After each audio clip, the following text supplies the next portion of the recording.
You're looking at the backwaters here in South India. You see, it's a jungle. It's jungle out there. I'm making this new moon forecast. The new moon is going to occur in Sagittarius on Friday, January 11th at around 11 a.m. Pacific time. And it's a new moon in Sagittarius. So there's a lot changing. You know, Sagittarius is ruled by Jupiter, and it's about hope and teaching and setting a new course based on what inspires us. And you know, I've been very inspired here in the ashram of my spiritual teacher since early December. And I hope you're having an inspiring year so far. Rahu and Ketu are about to change signs. I mean, literally in the next few days, they change signs based on the true node. There's a mean node and a true node calculation. The true node, which means where the node truly is, changes on January 13. That's when Rahu and Ketu go into Aries and Libra. Rahu goes into Libra and joins Saturn, and Ketu goes into Aries. And so that's a big shift. And of course, this new moon is when sun and moon come together. And they're going to come together in the sign of Sagittarius. As I said, it's ruled by Jupiter. And it's a sign of hope, a sign of following our teachings and our beliefs. And the Sagittarius is based on, that's really about our teachings, teachers, and gurus, and their teachings in the world that gives us a focus and a direction in life. So Sagittarius is really where it's more like religion, frankly. It's not as metaphysical as Pisces, which is the other Jupiter-ruled sign. It's more about religion, which is where we say, this is right, this is wrong, I'm going to follow the righteous path. And that gives us a lot of hope, because life is going to kick us to the curb, and we're going to make mistakes, and people are going to disappoint us. And in the midst of all of that, and we're going to disappoint ourselves, we're going to make mistakes. In the midst of all that, though, we can still have hope that the world is beautiful, people are beautiful, there's these amazing teachings that transcend all of that, all of those mistakes, and we are an embodiment of those. And so if we're lucky enough to meet a great spiritual leader or actually truly have faith in a great spiritual tradition, then we're very lucky.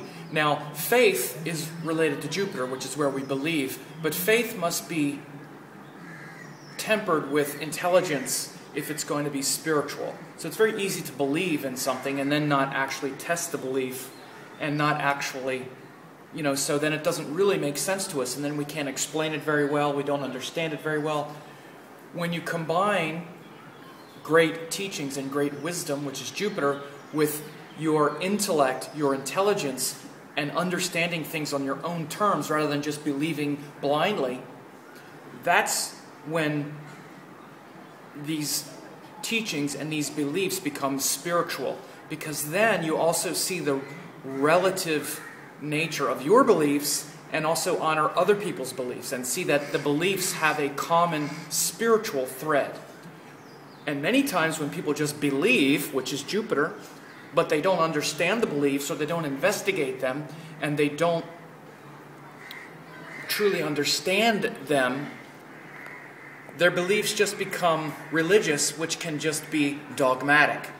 That's when people just become dogmatic and they become hypocritical, and they don't even embody the ideals, which is Jupiter, that their religion espouses. So when someone actually tests their faith, rather than just accept blindly what people tell them or what the religion of the culture is, then it takes on an authenticity, and there's an integrity about it because it's been run through your own intelligence. Then it becomes a source of great wisdom and intelligence to you rather than just a sort of crutch that you fall back on. And really, in many ways, even if it is a crutch that you fall back on, it can still be very beneficial. this is why religion and Jupiter stuff is, gives us a lot of success and benefit in life, because even if we haven't investigated it, even if we just believe in, the goodness of the universe or whatever, it's going to be very beneficial to us, because when life shows us otherwise and shows us what a little worm we are or what others are, we have a big hopeful philosophy to fall back on. So this new moon has also joined Mercury and Venus. Having Mercury join the new moon, especially in Sagittarius, brings that quality of investigation, inquiry, and intelligence to the mix. So it's a great month for you to not only expand and grow your sense of purpose and sense of meaning and sense of hope, which is Sagittarius, but to also investigate and understand it intellectually. It's also joined Venus, which is an incredibly creative planet. It's the planet of beauty, but also the planet of desire. And right now, Venus, Mercury, Sun in Sagittarius is bringing a lot of otherworldly longings into our desires. Often, especially when Venus is in Sagittarius, we have a lot of disappointed romantic hopes, let's say. And that's a quality of this month as well, the sort of disappointed romance. And I mean this literally, like in our romantic life, like with relationships, because Venus in Sagittarius is quite hopeful. And there's usually nowhere to go but down from there, because Venus does really well in areas where there's a lot of, where we're practical and where we're appreciative of what people have done and what they try. In Sagittarius, often we're looking for the big thing. Again, that's great for our gurus and our philosophies, but for people tend to fall short of those big projections. So you might experience some of that for sure. Notice that this month, if your desires are being brought down to a more earthly, are being challenged to come down to earth a little bit more. This will happen in the nakshatra of Uttara Ashada, which is ruled by the sun. And Uttara Ashada means guaranteed victory. And it's actually the nakshatra that comes after Purva Ashada, which is early victory. What this means is the early victory comes from how devoted we are to truth. Because Purva Ashada is ruled by Apis, the ocean, which is related to love, and the love that we're giving the situations in our life. Based on what we love the most, we are creating something. There's going to be a victory. Maybe the thing we love the most is our failed success story, or it's our feeling of not being appreciated, or it's our, it could be all kinds of things that we love that we just can't let go of. Our feeling that our partner isn't honest, or our feeling that, life is great. Maybe these are the things that we love the most. That's what we create in Purva Ashada. And Uttara Ashada, which is the nakshatra of this new moon, means that whatever we love, we create. And it's a guaranteed victory.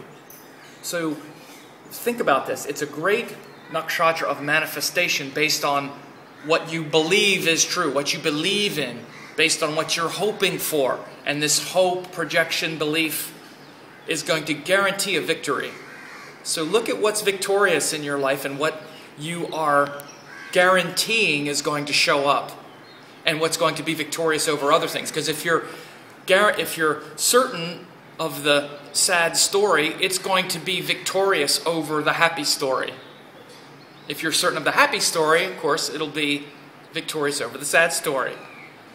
It's kind of interesting. So guaranteed victory doesn't mean guaranteed good outcome. This is something that always needs to be understood. So that nakshatra is going to be really important. And the deity is called the Vishwadevas, which are the universal gods of karma, dharma, kala, kama, desire, time, action. So I hope this year is treating you well. And go ahead and leave me some comments. And also take a look at my 2013 forecasts that I just put out. People really like them, and I think you'll really like them too. So have a good one.